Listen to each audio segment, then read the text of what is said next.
When you start with what the Bible says about worldwide flood, you're going to see evidence of the flood all around us. And that is very clear in the fossil record itself. You see, people tend to think that fossils prove millions of years. And I hope to show today that that's not the case at all. In fact, when you start with the Bible, a worldwide flood, you have the conditions to form fossils very quickly. Do you have any examples that demonstrate this? Yep, so you can see I have lots of fossils here. In 2 weeks, this thing gets completely turned into stone. In fact, this is more petrified than the vast majority of dinosaur bones that you find in the field. And that's just 2 weeks. Wow. Not millions of years. Joel, you've stated that you believe that fossils support the global flood and not evolution. You're a scientist with Creation Ministries International. You specialize in dinosaurs and fossils. Why do you believe this? That's an excellent question. Well, I believe that when you start with what the Bible says about worldwide flood, you're going to see evidence of the flood all around us. And that is very clear in the fossil record itself. You see, people tend to think that fossils prove millions of years. And I hope to show today that that's not the case at all. In fact, when you start with the Bible, a worldwide flood, you have the conditions to form fossils very quickly. And so today we can look at some of the fossil evidence out there. And I hope to be able to cover how we can even make fossils in the lab very quickly by replicating the conditions of the worldwide flood. Okay, so if we start with the basics, most people assume that fossils are millions of years old and associate them with evolution. Why is that? Well, for most people, I think that's all they hear all their life. They go to museum, they go to school, and they're told, oh, the earth is millions of years old, and a fossil forms when a fish dies, sinks to the bottom of the ocean, over millions of years is slowly being buried. That's all the rock layers. And look, you get a fossil. And so in their mind, the idea of fossils is always put together with the idea of millions of years. But I think a much better approach is to start with the Word of God. And the Bible says that God created the world about 6,000 years ago. There was a worldwide flood about 3,400 years ago. If that is the case, then we have catastrophe, we have watery burial, rapid burial. And that will provide the conditions that we can expect. And if we have that, guess what will happen? We will see fossils, billions of dead things buried in rock layers all over the world. And so I believe that when you start with the Word of God, hey, the evidence actually makes much more sense. So what would be some things about the way fossils are presented to people that contribute to this just automatic assumption that if it's a fossil, it's millions of years old, it's basically just a rock that has been around for a very long time? Oh yeah, that's a good question. See, one of the misconceptions that people have is that fossils are always turned into rock. And that's not actually true, because many times we actually find organic material in a fossil. So for example, when you look at a mammoth, we find hair, we find things like that. But even when you go into dinosaur bones, which evolutionists claim are 65 million years old, we find things like the original bone that is still in a fossil. We find soft tissue, red blood cells, nerve tissue, collagen, which is a protein, a stable protein. And we even find delicate things like DNA.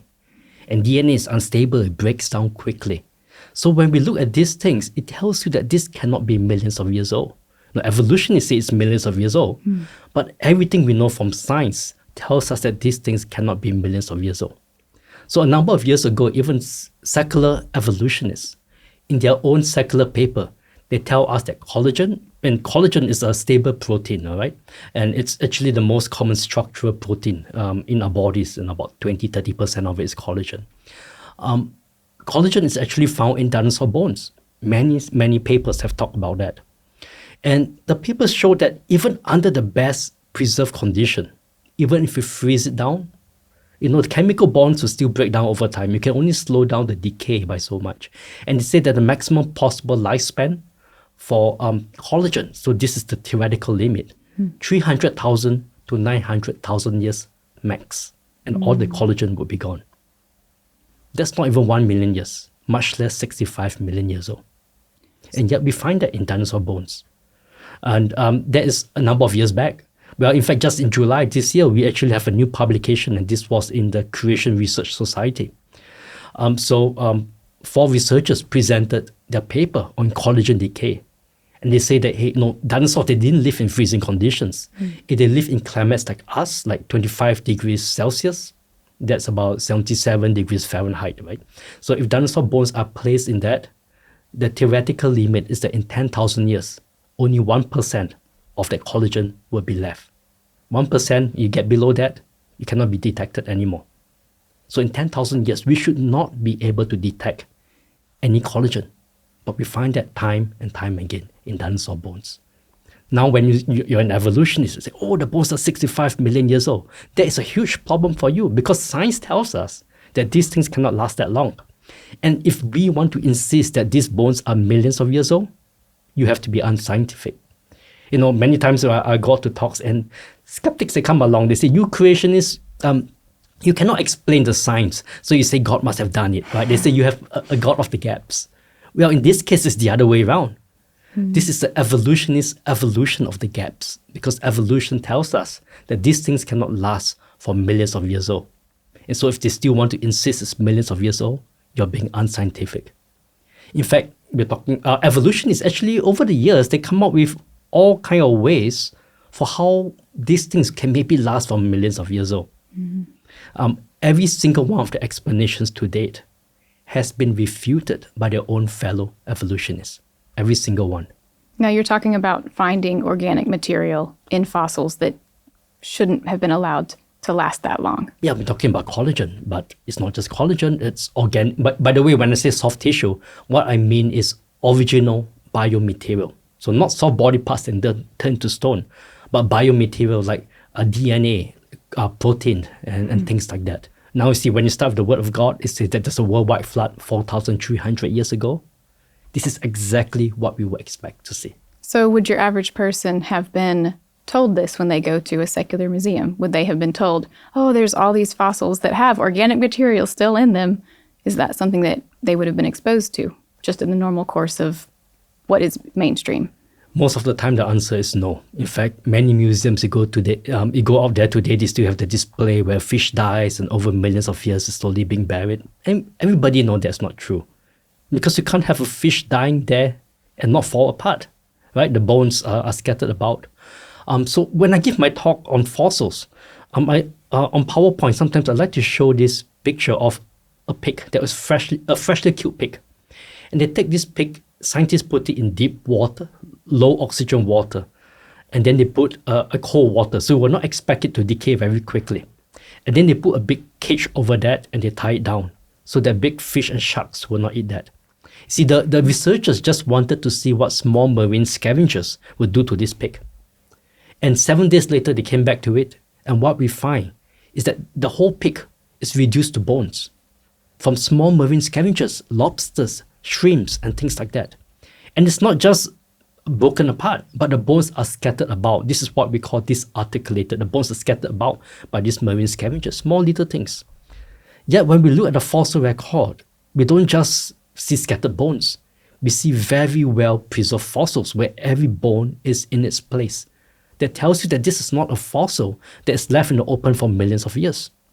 In fact, one thing that people do not know is that just seawater chemistry, bone actually dissolve in salt water over time.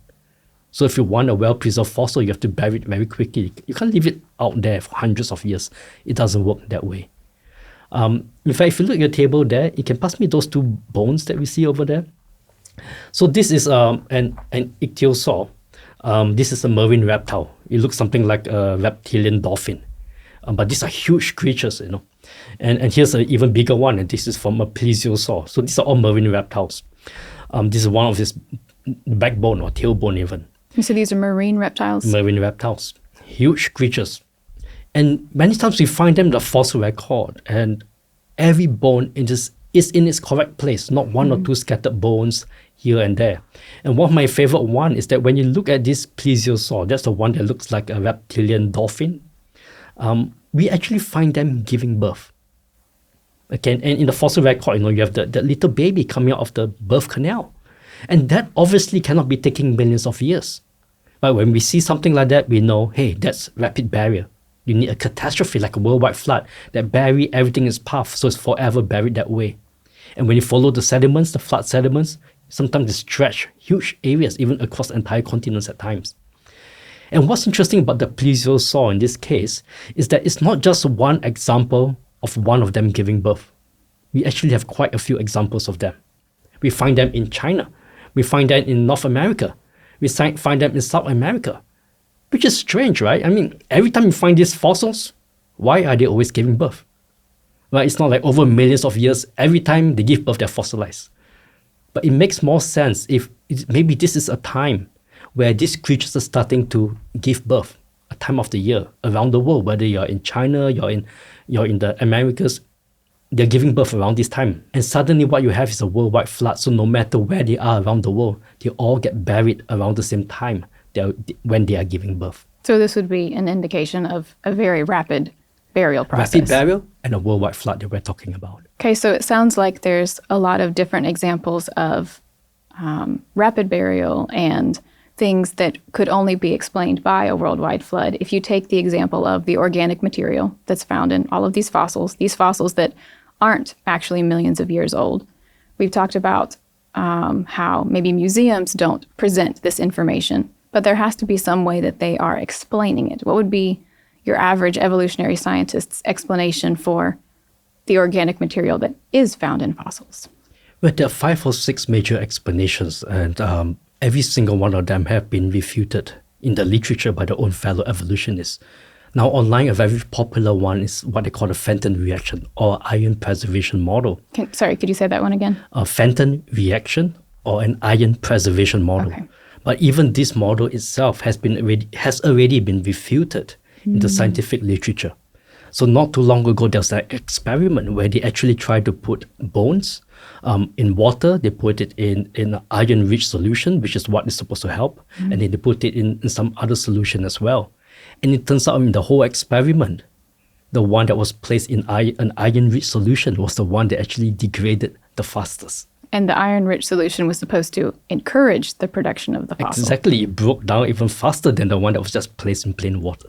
Interesting. So then it sounds like you're saying they keep coming up with explanations that then don't work. Yeah, what's interesting is that even if you can come up with some kind of chemical reaction that can preserve it, we know that bones absorb radiation, uranium and thorium. And in less than 1 million years, the background radiation itself, even if you can account for all the chemical reaction, the background radiation itself will destroy all biomolecules in less than 1 million years. So it's not just one issue, it's multiple issues that evolutionists cannot account for. So this would definitely be an indication that they have a worldview that they're sticking to, and they're not looking at the science that's actually there. That's an excellent point. You see, like you mentioned worldview, right? So what has worldviews got to do with science, right? I'll just give an example. So what I have here is a Spinosaurus tooth, a dinosaur tooth, right? And when you look at this teeth here, it says here in the label, it's formed during Noah's flood, 2522 BC. You know, when you buy a fossil, it doesn't come with a label that says it's 65 million years old. We have the same fossils, but the reason creation has come to a different conclusion from evolutionists is because we have a different starting worldview. And the worldview is what allows us to make sense of the fossil, bringing us to a different conclusion. See, evolutionists, if they believe that the Earth is millions of years, they're going to say, oh, look, the fossils have to form over millions of years. There's evidence of millions of years of death, disease, and suffering, and so on. But when you start with the Bible, there's a worldwide flood. Guess what we expect to see? Billions of dead things buried in rock layers. And then when I look at the fossil, I see evidence of rapid burial. I see evidence of the flood. So it is the worldview that makes sense of the scientific data, right? That data doesn't speak for itself. But I believe that because we have the correct starting worldview, we start with the Word of God, God's revelation to us. When we look at the evidence, everything begins to fit very well because we have the correct starting assumptions. So I believe that when we start with God's Word, we look at the science. Hey, look, it confirms what the Bible says much better than the evolutionary story of millions of years. We can explain soft tissue, as you mentioned. They cannot. So what would you actually expect to find if there really was a global flood like the Bible describes? What evidences would there be in science that would support the biblical account? Oh, yeah, so many things we can talk about. But of course, first of all, is that if there is a worldwide flood, we will expect to see billions of dead things in the rock layers. In fact, we expect to see a lot of marine fossils, right? We expect to see marine fossils not just in the oceans, but at the top of mountains. we will expect to see soft tissue because it's just 4,300 years ago. We expect to see flood layers that extend across continents, massive things that are buried together that shouldn't be buried together. We should expect to see mass graveyards. So what are these billions of dead things buried together, brought together by water sorting action, sorted out and then buried together? Marine fossils with dinosaurs, with pollen and things that, or fossils that shouldn't be together, all mixed in one clump. And we do see that in the fossil record. So if we could flesh out a couple of those, you've mentioned the rapid burial of fossils. What evidences are there for that in the fossil record? So like we say in the fossil record, where we look at creatures and the way that they are buried, very often we find every single bone in its place. Like we talk about the marine reptiles, the way their bones are formed together, they're giving birth. One of my favorite ones, you actually have fish that are actually buried in the process of swallowing another fish. And they're just frozen in time. I mean, how long does a fish take to eat? Not millions of years. But if you have a worldwide flood, you have underwater tsunamis coming across the whole area, burying everything in its path. That's exactly what we expect to find. Now, if you go to Inner Mongolia and the Gobi Desert, what is the Gobi Desert today? We have what we call the fighting dinosaurs. And so what is this? These are actually two dinosaurs that are fighting. You have a velociraptor on one side, you have a protoceratops, that's another dinosaur, and they're fighting. The velociraptor has its claw in the neck of the other dinosaur, and the other dinosaur is bitten off the arm. And in that fighting pose, suddenly they're buried in this mud flow, forever stuck in time. That's not millions of years. That's a worldwide flood in what we would call today the Gobi Desert. Okay, so you also mentioned polystrate fossils, or fossils that go through multiple layers. Can you explain what that is? Oh, that's another one of my favorites. So what's polystrate fossil? Poly means many, and strate or strata means many layers. So polystrate means you have all these rock layers, and in between those rock layers, you have these tree trunks or plants that are growing through all these layers. And that's very surprising because evolutionists would teach, these trees must have been growing in swampy areas and over millions of years, it's slowly being buried. But everybody knows that you cannot have a tree trunk standing there in a vertical position for millions of years without rotting away, right? Especially if there's swampy areas. And what's interesting is many of these polystrate fossils, if you go to a national park, they call that petrified forest, right? But these trees, they are in place. Many of them do not have any roots. Many of them don't have leaves. Yeah, sometimes you find a small root ball, but that's about it. You see all these tree trunks there, many of them don't have any bark. And one in every few hundred or so of them is actually found upside down. So obviously, these trees were not growing in place. They were transported there. And you say, how do you get something like that? Well, Mount St. Helens erupted in 1980s. And one of the things about Mount St. Helens is that it's missing its side because it exploded sideways. And the explosive force, when it erupted, blew millions of trees into a nearby lake. And so people who went to Spirit Lake, just next door, they actually saw what happened. All these trees, because they're blown off the ground, they don't have leaves, they don't have roots, and so they're just floating on the water surface. Like I said, sometimes a little bit of a root ball, but that's about it. And as they float on the water surface, they begin to rub one another. And after a few weeks, the bark would fall off. It falls to the bottom of the lake and forms a pit-like brown substance there. And as it floats in the water surface, after a few months, the root end will get waterlogged. And so the root end would sink.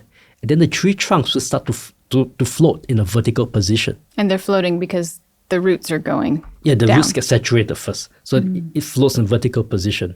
And when the whole things get completely saturated, they sink to the bottom and they just look like forests. So we know how these things form. And in this case, it's from a small lake. Some of these formations, polystrate formations that we have out there, these are massive formations. We're talking about rock layers that are 3,000 feet thick, and you have all these trees that are overlapping one another. You can even carbon date those at the bottom and those at the top, and they give you the same age ranges. You can carbon date them, and they're all the same. Yes, you can even through compare multiple... the tree rings. So this is not something that has been growing over long periods of time. You're talking about catastrophic event that formed these things. And if these tree trunks were formed quickly, like I said, some of them are upside down even. If you form quickly, that means the same rock layers that form around that form in an equally short period of time. It's not a record of millions of years. rather it's a record of what the Bible says about a worldwide flood. So then what would be a potential way that the flood was producing all of these layers piled up on top of each other? I think you mentioned something about tsunamis at one point. Oh yes, so one thing about that, we know that the Bible says that when the flood started, that the fountains of the great deep burst open. So if you have waters from the ocean rushing onto the land, right? And we know actually from geology and from science that when you mix sediments together, you send flowing water, these things tend to sort themselves out in layers. And so you have multiple waves coming in and multiple layers forming very quickly. And they tend to sort themselves out in all these individual layers in a short period of time. So what you're seeing is multiple layers of different events in the flood, as That's opposed to... In a short period of time, not over millions of years. Okay. You mentioned earlier something about fossil graveyards. Yes. What was that? Oh, fossil graveyards are places around the world where you have tens of thousands of bones that are mixed together. For example, dinosaur bones, dinosaur graveyards around the world. I think in Canada, there are more than 2,000 of such bone beds. These are massive places where you have tens of thousands of bones mixed together, jumbled up together, sometimes mixed together marine fossils like fish and clams. Right? And they're all piled together in one huge pile. And how do you get something like that? In my talks, I like to joke. I say that, how do you get that, right? Surely all these dinosaurs did not say, hey, let's all die together in one corner. It doesn't make sense at all. But if you have a worldwide flood, now you have water sorting action. This flood will bring carcasses from huge areas together, mix them up, and then dump them down, buried together with marine fossils and things that do not live together with dinosaurs. And so dinosaur bone beds, mass graveyards, this is good evidence of a worldwide flood. And this happens all around the world. You mentioned finding fossils in deserts. What kind of fossils have been found in deserts? Well, we find marine fossils, but we also find things like whales. For example, in Egypt, in what's the desert today, there are many whales there. So this was once under the ocean at the time of the flood. So are there other examples of marine creatures being found in deserts? Oh, yes. If you go to South America, we have Chile, and this is one of my favorite ones, where you have 70 whales. They are buried in diatomaceous rich earth. So what's diatomaceous earth? Well, diatoms are algae. And sometimes when they form, they leave behind their skeletons, and it's like microscopic dust. But when you look under the microscope, you can see the skeletons very beautiful. And so you have this place where these 70 whales are buried in soil that's really, really, really high in diatoms. And that's strange because diatoms form very slowly today. But all these whales are buried in that. Some of the whales are buried on top of each other. Some of them are even buried vertically or even upside down. And very well preserved. Most of them are actually preserved and not fallen apart. You can't get that forming over millions of years, you see. So what we're actually seeing is like what I said earlier on about worldwide flood, water sorting action, and then rapid burial, and that's why they're preserved that way. And so this is in Chile. If you go to Peru, I think it's even more interesting because in Peru, we have one site.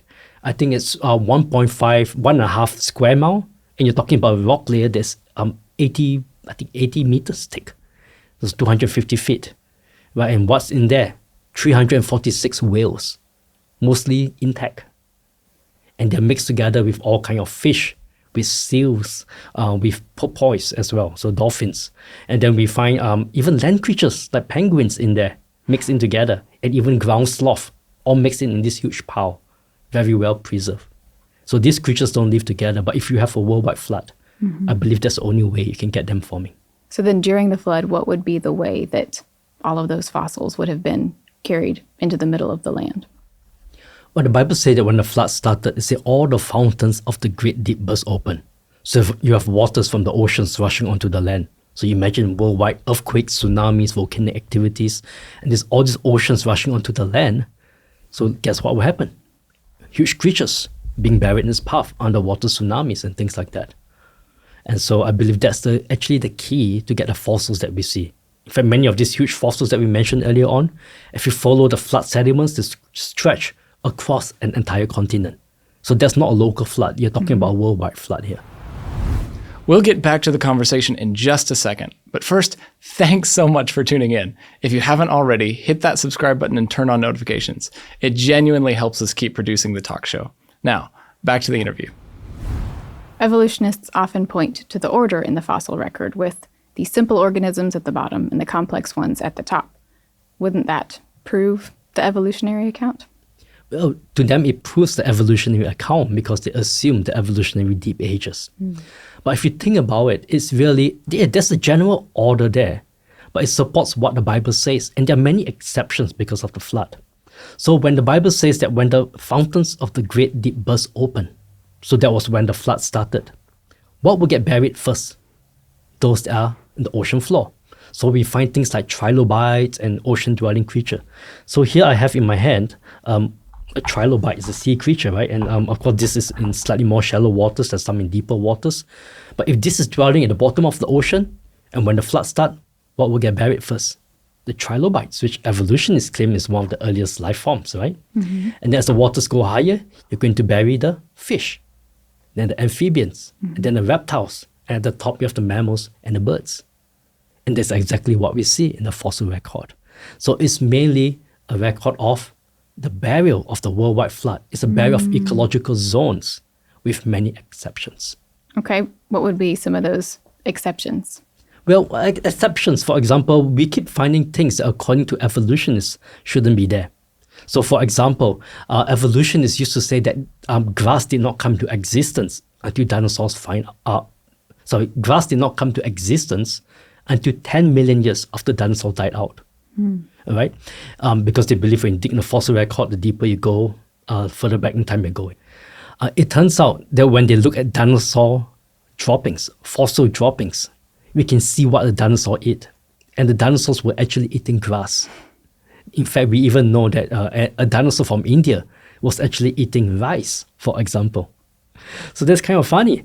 So what they have to do is that they say, hey, if dinosaurs were eating rice, then they have to push the origin of grass much further back in time. And then they keep finding it over and over again, so that in a period of slightly over a decade, they have to throw out the evolutionary origin of grass 3 times, doubling in age, because they keep finding things that shouldn't be there. So every time they find something in the fossil record that shouldn't be there, something that's young and old, they always push a younger one to match the older age. So the time keeps going, extending further and further back in time. And so, for example, that's just one example. Dinosaur and grass, same thing with flowering plants and dinosaurs. They had to push it back further in time. The last so-called missing link or transition between fish and amphibians, they had to push that further back in time. All kinds of things. Even human evolution, right? So they used to say, Homo erectus, which by the way is fully human, say Homo erectus, are 1.9 million years old. Then they push it to 2.4 million years. Then they push it to 2.8 million years because they keep finding things that in the evolutionary paradigm should not be there. So the dates will have to keep being pushed back further and further back. When it comes to the composition of the fossil record, what kinds of things are most commonly found in it? Yeah, somebody liked to joke and said the fossil record is mainly a record of sea creatures with a few other things in there. So 95% of the fossil record is just shells, seashells and things like that. And what about vertebrates, those that have a backbone? We're talking about 0.25%. And only 0.0025% of fossils of vertebrates with more than a single bone. So there's not much in there. Earlier you mentioned that the fossils do not take nearly as long to form as the evolutionary worldview would say that they do. Do you have any examples that demonstrate this? Yep, so you can see I have lots of fossils here. So I would like to show you some examples. See, I believe that when you have a worldwide flood, you have the correct conditions for fossils to form very quickly. One of the things you need lots of water and you need rich minerals because that allows the minerals to go into turning into a stone, for example. So one of the examples we have here, so what is this little coin I have here? This is a 1,000-year-old coin. And this is a coin from the Song Dynasty in China 1,000 years ago. And what you're looking at here is a coin that fell to the bottom of the South China Sea. And the soil around that turned into stone. So again, you have lots of water, you get these things forming very quickly. Here's another example. Here is a teddy bear that was made in England. So this was once a furry teddy bear. In fact, if you feel the back of the head, it's still slightly furry here at the top here. But the whole thing has turned into stone. Oh, wow. All right. And so what's this? Well, this teddy bear was placed under a spring. They let the mineral water drip on it. In 3 to 5 months, the whole thing gets completely turned into stone. Just 3 to 5 months. Again, loss of water and rich minerals, not millions of years. Here's another one. So that was from England. This next one that you see here, this is actually a teddy bear from the Czech Republic. In fact, how long do you think this one took to make? No, I'm not sure. You're not sure? Okay, this just took 2 weeks to form. Oh, wow. The same thing, just let the spring water drip on it. And in 2 weeks, this thing gets completely turned into stone. In fact, when I first bought this, it came with a label. And the label said that this teddy bear is more petrified, more permineralized than a vast majority of dinosaur bones that you find in the field. And that's just 2 weeks. Wow. So you need the worldwide flood. You need the flood conditions. And this is another paper rose from the very same spring. But you can do this with real roses as well. But in this case, that's cardboard and that's a metal wire here. It was made out of cardboard and wire? Yeah, but you can do that with real flowers. It took 2 weeks to form, Wow. not millions of years. So sometimes when I show people this, they say, oh yeah, but no, these are just artifacts and this is just like aragonite, limestone and things like that. But a few years ago, I was at the church presenting on all these fossils. And a gentleman came up to me at the end. He introduced himself as a retired engineer. And so what he did was he made a machine bigger than the size of this table here. And he said, if there's a worldwide flood, what do you expect? So you have loss of water, rich minerals, but you're also going to have rapid burial. And because of all the sediments, you're going to have compression and heat. So he put that in this big machine, replicating the conditions of the flood. And guess what? In one day, 24 hours, he got fossils forming that look exactly like what we would expect in a worldwide flood. So this is one example of a fish. In fact, if you go to a fossil record out there in the Green River Formation, many places around the world, this is what a fossil of a fish look like. Right? You can look under the microscope, you see the scales forming just like that. Yet this took just one day, 24 hours. Here's another one that he made in one single day. This is a bird wing. So what you're looking at here is a bird died in his backyard. He didn't want that to go to waste. So he turned that into a fossil. It's not furry, it's firm like what you expect from a normal fossil. Here's another one. 2 different species of cicadas in 24 hours. And what he does is that when he makes these fossils, he would do multiple layers. So on the underside here, you can actually see a fossil octopus as well. Not over millions of years, but in one single day. So to get really good fossils, you need the worldwide flood. So here's something slightly different. You may not be able to see this at the back, it's very faint, but you have a turkey feather here. And on the front side, you have fish. So why is this black? Well, this one is black because in the limestone, he actually puts iron and sulfur. And that actually forms iron sulfide, which is this black material. But it also forms iron disulfide, which is pyrite, also known as fool's gold. And the reason why this fish is a bit yellowish is under the microscope, we can actually see the pyrite crystals forming in just 1 week. So this black one took 1 week to form, not over millions of years. And the water and the pressure is the key to getting some of these crystal formations forming in a short period of time. Now I see you also have something else over here. Oh, this one here, yes. Yes. So if you can make fossils in one single day, right? So what's the next step? He was asking, can you make coal? Okay. Okay, so that's where it gets interesting. Because in secular literature, they tell you that coal it forms from wood over millions of years ago, right? Some say it forms from a peat-like substance in swampy areas. Some say it's bark from a tree that gathers down. So what he did is using the same setup, he went out there. And he tried to use peat. So he went to a peat bog, take some peat, compress it, and in 1 week, he actually got peat coal. That's what you're looking at here. Wow. In fact, you can actually burn this. It burns like brown coal, same density as well. And here you see lots of little impurities. But the fossil in the coal seams that we find out there, they tend to be very pure. Not like this. They tend to be, yep. And so this is peat coal that you're seeing here. So you're saying that the impurities in this are different from what we see in the coal seams that we found? Sometimes we see that, but some of the coal seams that we see, they're very pure, they're very thick, and some of them are up to 300 feet thick. Okay. All right, and so, but we know it's possible to get it if you have a worldwide flood in a short period of time, 1 week. So the next thing he went out there, he took bark. So people say, coal can form from bark. So using bark, he made bark coal in one single wick. And now you can see the flaky substance. This looks like some of the coal that you see out there as well. Again, it burns like brown coal. Well, people say when you look at some coal, you have sometimes that metamorphic look, that shiny look in it, metallic look in it. Well, so that's the next step. He went out there, he got wood, in this case Douglas fir wood, and he compressed it.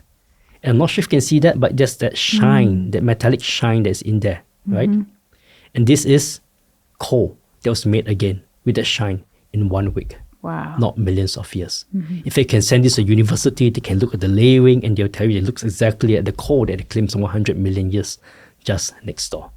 Wow. The key is a worldwide flood. For more information on these fossils, you might want to check out paleogenesis.org. That's the guy who has been running these experiments out there. So why does this issue matter for Christians? Why not just accept the millions of years and fit it into Genesis somehow?